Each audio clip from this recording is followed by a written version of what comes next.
The Five Nights at Freddy's series is no stranger to merchandising. It's practically everywhere at this point. From Walmart to Five Below, you'll find something here that satisfies your endless and continuously spiraling FNAF itch. This, in fact, even applies to the games. Almost every game in the series features some form of Fazbear Entertainment owned merchandise. This can easily be found in the different locations' prize corners, offices, or general play areas.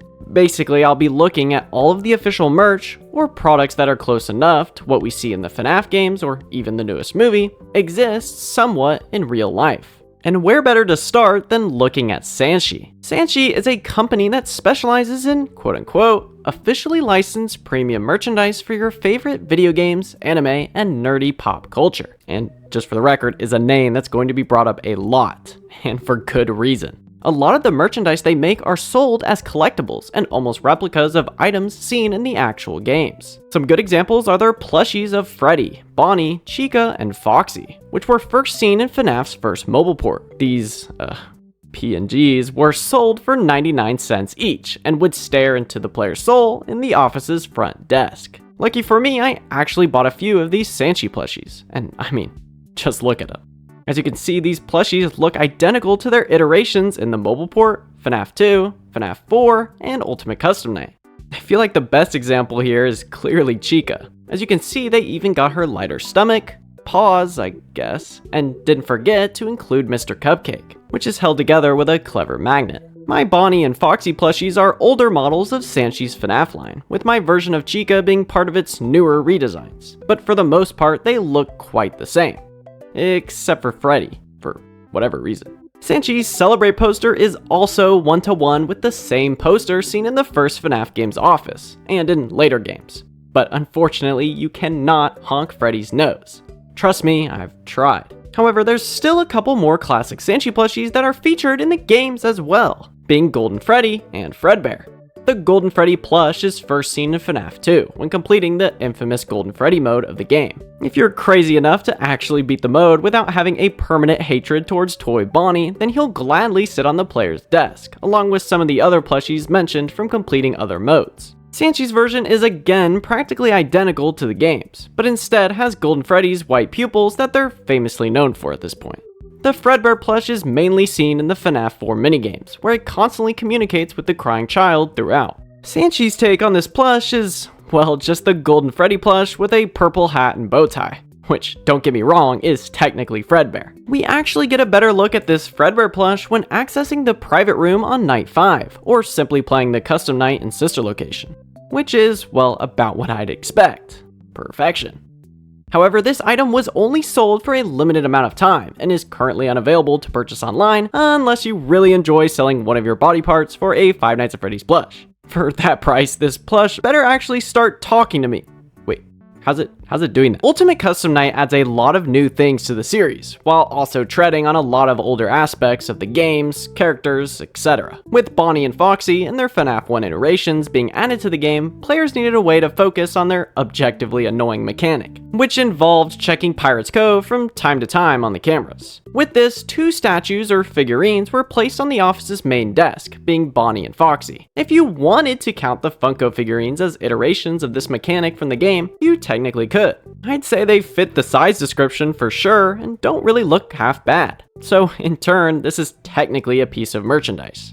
From the numerous books that this series has spawned, the Survival Logbook seems to be the only one that would theoretically exist in the Five Nights at Freddy's universe. Just going off the book's official description, it reads, "This essential logbook offers night guards new to Freddy Fazbear's Pizza a chance for self-reflection during their first week on the job." And just scanning through the contents of the book itself, it's clear that it's meant to represent a literal security logbook, from seemingly at least the Fazbear Frights location present in FNAF 3, due to the existence of the office illustrated in the pages. With this book being as lore heavy as it is, I'm not going to delve too deep into it, but it seems that Mike Schmidt, the night guard from the first FNAF game, is the owner of this book. So this piece of merchandise technically exists as an actual security guard's logbook owned by Mike. Help Wanted is no stranger to in-game merchandise, as the game itself gives you items after completing certain nights or tasks, with some of these prizes being action figures and plushies, which instead of resembling their classic plushie design, unfortunately align more with Funko's versions of these characters.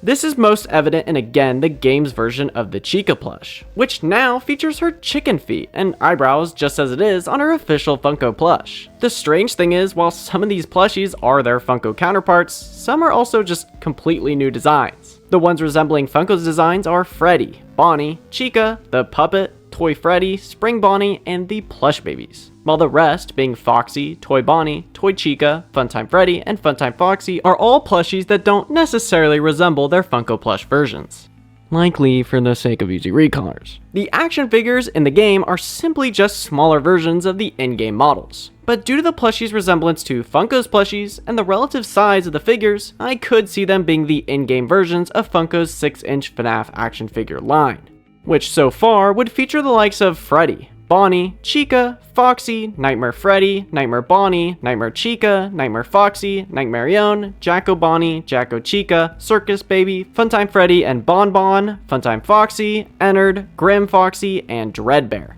The rest, like the toy or withered animatronics, for some strange reason, still don't have official Funko action figures yet. That gets me to the Faz tokens. Yes, even the Faz tokens exist in real life. Although, sadly, there's no real-life Candy Cadet to give our coins to. What's that supposed to mean? I'm literally right here. Ouch. Oof. Error. Not again. These small coins were given to participants in Steel Wool's FNAF booth at PAX West last year, specifically showcasing Help Wanted 2, with a plethora of super cool props and even some animatronics. One of the items featured here was a prize booth called Freddy's Cupcake Bonanza, that we now know is prominently featured in the game itself. Inside the prizes is a small collectible Faz token that is practically a one-to-one replica of the Faz token in Help Wanted, Ruin, and Help Wanted 2. The last official item from Help Wanted comes from their line of foods and drinks. The exotic beverage resembles a Fazbear Entertainment line of soda drinks, obviously poking fun at the, at this point, infamous Exotic Butters line from Sister Location. This Hot Topic exclusive water bottle version is practically identical as well, just missing some of the nutritional values of the drink on the back. But that makes sense, because thankfully it's not actually a soda. Spread throughout the Pizzaplex are plushes of the 4 main Glamrock animatronics, Freddy, Monty, Roxy, and Chica. You can find these in different prize areas, in gift boxes, or literally everywhere in the location. Sanshee also made Security Breach plushes, which adds to their previous collector's line. Just as those were one-to-one replicas of plushies from the games, these are as well, and greatly resemble the same models of the Glamrock plushies. Me personally, I bought the Glamrock Freddy plush, and was amazed with how well it turned out. And while I like the glittery, sparkly eyes featured on the plush, it's technically not very accurate to its in-game model. But not only did Sanshee chip in to these plush replicas, a company called BioWorld did as well. Sold exclusively at Hot Topic, this Glamrock Freddy plush is actually a backpack, and debatably does a better job at replicating the same plush from Security Breach, at least with how the plush is generally shaped. Although we don't talk about his brother. That thing gives me nightmares, along with the rest of BioWorld's FNAF catalog. And just like Help Wanted, Security Breach gift boxes hidden around the Pizzaplex contain figurines of the main cast of characters. And if we're going off official merchandise, I would also say that these fit into Funko's 6-inch FNAF line. And even though most of them are, well, quite ugly, this would include the 4 main Glamrock animatronics and Sun and Moon, which actually look really good. Good job, Funko.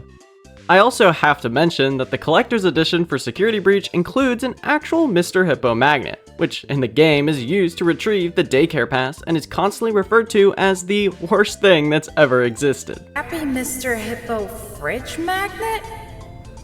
Lame. And while these aren't technically featured in the game itself, I had to mention these FYE exclusive Fizzy Faz drinks, which are supposed to be different versions of the Fizzy Faz soda can drinks in Security Breach, featuring their respective Roxy Cola and Glamrock Orange flavors. Concerning the Five Nights at Freddy's movie, a lot of the background props for the film are actually real products, whether it be plushies or even Halloween costumes.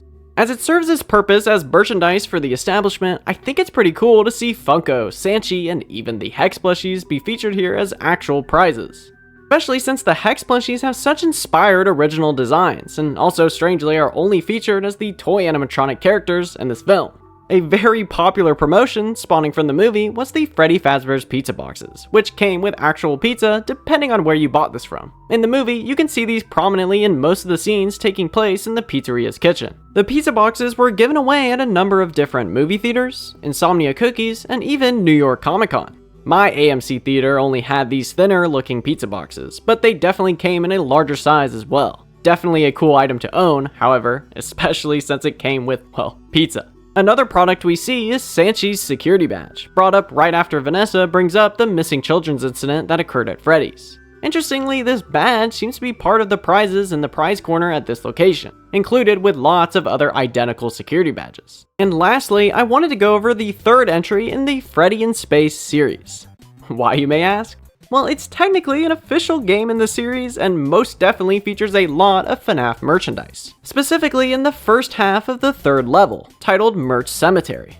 In this level, the player can encounter 3 different enemy types, each with their own real-life official merchandise counterpart, and all of them being equally cursed. The first being Pillow Pet Freddy, which is based off the official Pillow Pet. The next one is based on Funko's pink version of their Blacklight Freddy Fazbear plush. And the last one being Sanshee's official Chica mask.